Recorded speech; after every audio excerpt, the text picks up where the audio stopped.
Can a heart forged in darkness ever truly learn to love the light? Or will the shadows it commands inevitably swallow everything it holds dear? In the sprawling, merciless city ruled by Nico the Shadow King Romano, love was a currency more dangerous than bullets, a debt paid only in blood. Lena felt the weight of that truth with every beat of her heart, a frantic bird trapped in a gilded cage. She rested a protective hand over the gentle swell of her stomach, a secret promise of life in a world obsessed with death. This child, their child, was a miracle she hadn't dared to dream of, a fragile bloom in the cracks of a concrete empire. The afternoon sun felt like a foreign warmth on her skin as she stepped out of the small independent bookstore, the scent of old paper and fresh ink a fleeting escape. For a few precious moments she wasn't the Don's wife, a symbol of his power and his most guarded vulnerability. She was just Lena, a woman mesmerized by stories, a mother-to-be dreaming of a world softer than the one she knew. The parking lot was nearly empty, a stark gray expanse under the pale sky. Her driver, a stoic man named Giorgio, stood by the gleaming black sedan, a silent mountain in a tailored suit. He nodded respectfully as she approached, his eyes scanning the perimeter with the ceaseless vigilance that was the rhythm of their lives. It was in that quiet moment of transition, between the world of books and the world of the Romano family, that the shadows detached themselves from the walls. Two men, their faces a collage of cheap ambition and brute force, materialized from between parked cars. They moved with a predator's swagger, their eyes glinting with a low-grade menace that made Lena's blood run cold. "Well, well," the taller one sneered, his voice like gravel scraping on steel. "Look what we have here." A pretty little bird far from her nest, Giorgio stepped forward, his body instantly a shield. "Back away. This doesn't concern you," the second man, stockier and with a cruel twist to his lips, laughed. "Everything concerns us when there's a price. The lady's purse, her jewelry." Now Lena clutched the thin paper bag of books to her chest, her heart hammering against her ribs. This was a common street robbery, a random act of violence. It had nothing to do with Nico's world. It couldn't. But as Giorgio reached inside his jacket, the situation escalated with sickening speed. The taller thug was faster, a glint of metal in his hand. A sickening crack echoed in the concrete stillness, and Giorgio crumpled to the ground, a dark stain spreading across his pristine white shirt. A scream tore from Lena's throat, raw and terrified. The stocky man grabbed her arm, his grip of ice. "Shut up. Give me the bag." He wasn't looking at the books. He was looking at her wrist, at the delicate diamond bracelet Nico had given her. It was a simple piece, elegant and understated, but to eyes like his it screamed wealth.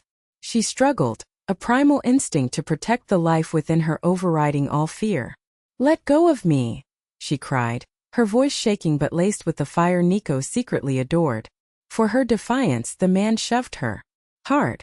The world tilted, a dizzying spin of gray asphalt and indifferent sky. She landed on her side, the impact jarring through her body, a sharp, terrifying pain radiating from her hip. The paper bag tore, spilling her books across the grimy ground.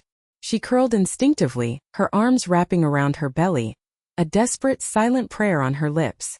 "Stupid girl," the thug grumbled, bending down to snatch the bracelet. As his grimy fingers closed around her wrist, his gaze fell upon something else. Tucked just beneath the clasp of the bracelet was a tiny, intricately engraved charm. It was a wolf's head, the sigil of the Romano family, a mark of ownership known and feared by every soul in the city's underworld. The man's breath hitched. His eyes widened, the greed instantly replaced by a stark, bottomless terror. He looked from the charm to her face, then to the crest subtly embossed on the leather interior of the open car door. The realization dawned not like a light, but like a shroud. The blood drained from his face, leaving behind a pasty, sweat-sheened mask of horror. His partner, seeing the change, froze. "What is it? What's wrong?" The stocky man scrambled backward, crab walking away from her as if she were engulfed in flames. He couldn't speak, only pointing a trembling finger. "The wolves. Romano's wolf." The words hung in the air, heavier than any threat. They hadn't just robbed a rich woman. They had laid hands on the queen of the shadows. They had pushed the wife of Nico Romano. And in doing so, they had not just signed their own death warrants. They had signed the death warrant for every person they had ever known. They had declared war on the king, and the city was about to drown in the blood of his reply. The news traveled not like a whisper, but like a shockwave. It reached Nico Romano in the silent, smoke-filled sanctity of his penthouse office, a room that overlooked the city he owned, soul and stone. He was in the middle of a meeting with his underboss, Ricardo, and his consigliere, Antonio, discussing a territorial dispute. When the call came, Nico's face remained a mask of cold composure, but Antonio, who had known him since they were boys, saw the shift. It was a subtle tightening around his eyes, a stillness so absolute it was more terrifying than any outburst. He listened, his knuckles white where he gripped the phone, and then he said one word, his voice a low, lethal whisper. Basta, enough. He ended the call, placing the phone down with a precision that belied the inferno raging within him. The air in the room grew thick, heavy with unspoken violence. Ricardo, ever the opportunist, spoke first. Capo? What is it? Bad news. Nico's gaze, dark and flat as a shark's, flicked to him. They touched her, he said, the words clipped, each one a shard of ice. They put their hands on my wife. Antonio's weathered face paled. He made the sign of the cross, a reflex from a faith he rarely practiced anymore. Is the baby? She is alive. Nico cut in, his voice dangerously soft. She is at our private clinic. They are watching her. But the men who did this, they are still breathing. This is an oversight I intend to correct personally. Ricardo leaned forward, his expression a careful performance of outrage. This is an act of war, Nico. The gallows must be behind this, trying to provoke you to show weakness. We should hit them and hit them hard. An eye for an eye. Antonio shook his head, his gaze steady on his dawn. War is messy, Nico. It brings heat, unwanted attention. We find the animals who did this, we make an example of them. Quietly. We remind the street why they fear the wolf, but we do not burn down the entire forest to catch 2 rats. Nico rose from his chair, a towering figure of contained fury. He walked to the vast window, the city lights a glittering tapestry at his feet. They were his lights, his streets, his kingdom. And a serpent had slithered into his garden. Quietly, he repeated, the word a mockery. There will be nothing quiet about what I do to them, Antonio. I will not make an example of them. I will make a legend of their suffering. I want the entire city to hear their screams. I want mothers to frighten their children with the story of what happens when you touch what is mine. He turned, his eyes burning with a chilling fire that even Ricardo, for all his bluster, flinched from. Find them. Find their families, their friends, every person they have ever shared a drink with. Turn this city upside down. I want them brought to me. Alive. The rest, you can leave to me. At the clinic, the sterile white walls felt like a different kind of prison. Lena lay in the bed, a fine silk nightgown doing little to warm the chill that had settled deep in her bones. The doctors had assured her she and the baby were fine, just bruised and shaken, but the emotional trauma lingered. The sound of Giorgio's fall, the rough hands on her skin, the terrifying impact with the ground, it all played on a loop in her mind. The door opened and Nico filled the frame, seeming to suck all the air from the room. He was still in his immaculate pinstripe suit, but he looked undone, his tie loosened, his dark hair slightly disheveled. The mask of the dawn was gone. In its place was the raw, unguarded face of a terrified husband. He crossed the room in 3 long strides, his movements silent and predatory. He didn't speak, just sat on the edge of her bed and took her hand, his touch surprisingly gentle. He lifted it to his lips, his gaze locked on hers, 1,000 emotions swirling in their dark depths. Rage, fear, regret, and a possessive love so fierce it was almost frightening. Lena. He breathed her name like a prayer. Mio amore. She saw the tremor in his hand, the muscle ticking in his jaw. This man who could command armies and make presidents tremble was shaking because of her. Her fear began to recede, replaced by a wave of love so powerful it ached. I'm okay, Nico, she whispered, her voice hoarse. The baby is okay. He closed his eyes, a shudder running through his powerful frame. They will pay, he vowed, his voice a low growl that vibrated through the mattress. What they have done to you, it will be repaid 1,000-fold. I swear it on my father's grave. No, she said, surprising them both. She squeezed his hand, her touch anchoring him. Don't let this turn into more bloodshed, Nico. Don't let their ugliness create more of the same. This is what I hate about this life. The endless cycle of violence. He looked at her. His expression unreadable. You think this is about a cycle? This is about justice. This is about ensuring no one ever dares to even think your name with malice again. They laid their hands on the mother of my child, Lena. There is no corner of hell deep enough to hide them from me.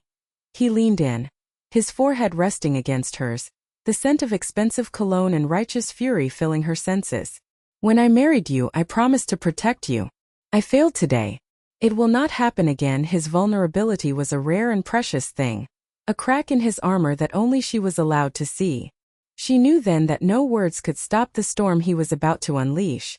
All she could do was be his harbor, the place he returned to after the waves of his own making had crashed.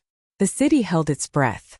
Within hours, Nico Romano's men moved like ghosts through the back alleys and underworld haunts. Doors were kicked in, threats were whispered, and fear became the only currency that mattered. The two thugs, hiding in a filthy flophouse, were found before the sun rose. They were dragged from their beds, their pleas for mercy swallowed by the unforgiving night. But Nico's order was specific. He didn't want a quick end. He wanted an audience. He wanted Ricardo and the other capos to witness the price of disrespect. They were brought to a desolate warehouse on the docks, the air thick with the smell of brine and decay. What happened inside that warehouse became the stuff of legend. No one spoke of the details, but the result was clear. The message was sent, written in pain and terror. Ricardo watched the proceedings with a detached interest, a flicker of satisfaction in his eyes. The chaos was perfect. Nico was distracted, emotional. A king ruled by his heart was a king with a fatal weakness. Ricardo had orchestrated the attack himself, using burner phones and a cutout to hire the low-level thugs, ensuring the trail could never lead back to him. His plan was simple: to demonstrate that Nico couldn't protect his own wife on his own streets, to sow doubt among the other families, and to push Nico into a reckless war with the gallows that would weaken his position, leaving a vacuum for a new, more logical king to fill. Antonio, however, was not blinded by emotion. The consigliere was a man of logic and patterns. He found it too convenient that this attack happened now, when tensions with the gallows were already high. He started his own, quieter investigation, pulling on threads that Ricardo believed were buried deep. He spoke to old informants, checked financial records, and pieced together a puzzle that painted a deeply unsettling picture. He discovered a large, anonymous payment made to a known fixer a week before the attack, a fixer Ricardo frequently used for his dirtiest work. It wasn't proof, but it was a seed of doubt, a poisonous seed that Antonio knew he had to plant carefully. He found Nico days later, staring into the flames of his office fireplace, a glass of whiskey in his hand. The initial explosive rage had cooled into a hard, polished obsidian of resolve. "The men are dealt with," Nico said without turning. "The message is sent." "Perhaps," Antonio said, his voice grave.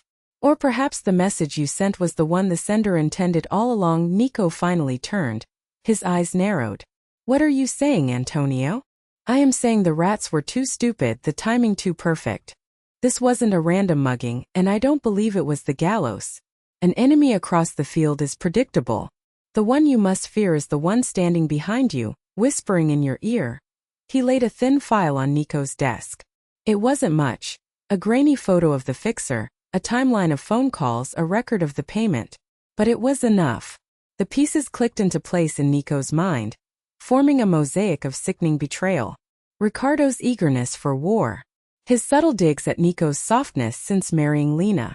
His presence at every turn fanning the flames.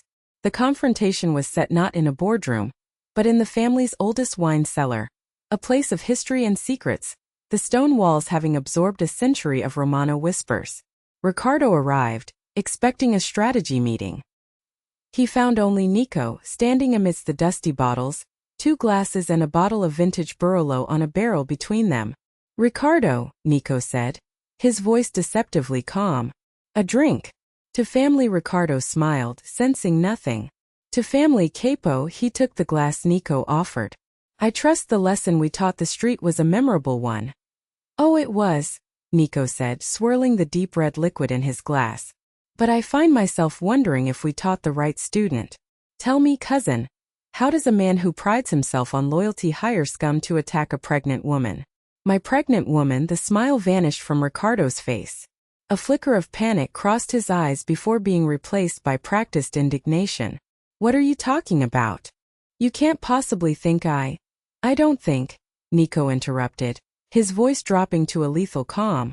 I know about the fixer. I know about the money. I know about the whispers you've been spreading, trying to paint my love for my wife as a weakness. Ricardo's composure finally shattered. He slammed his glass down, the wine sloshing over the rim like blood. Weakness? It is a weakness. You were a king, Nico. A true king of the shadows. Then she came along. This civilian. She made you soft. You talk of legacy, of a future, when all that matters is power. I did it for the family. To wake you up. To show you that your heart makes you a target. My heart, Nico said, stepping closer, his shadow engulfing Ricardo, is the only reason you are still breathing. My mind, however. Just then the heavy cellar door creaked open. Lena stood there wrapped in a cashmere shawl, her face pale but resolute. Antonio stood behind her, a silent guardian. Nico's head snapped towards her. Lena, no. You should not be here. I had to be, she said, her voice clear and strong, cutting through the tension. She walked towards them, her eyes never leaving Ricardo. I was the one you hurt, Ricardo. I deserve to look you in the eye. Ricardo laughed, a harsh, desperate sound. See, Nico? She runs your life. She pulls your strings. She is the poison in the heart of this family. Lena stopped before him, her gaze unwavering. It was not a look of hatred, but of a profound and piercing pity. You are wrong, she said softly. You see love as a weakness because you have never known it.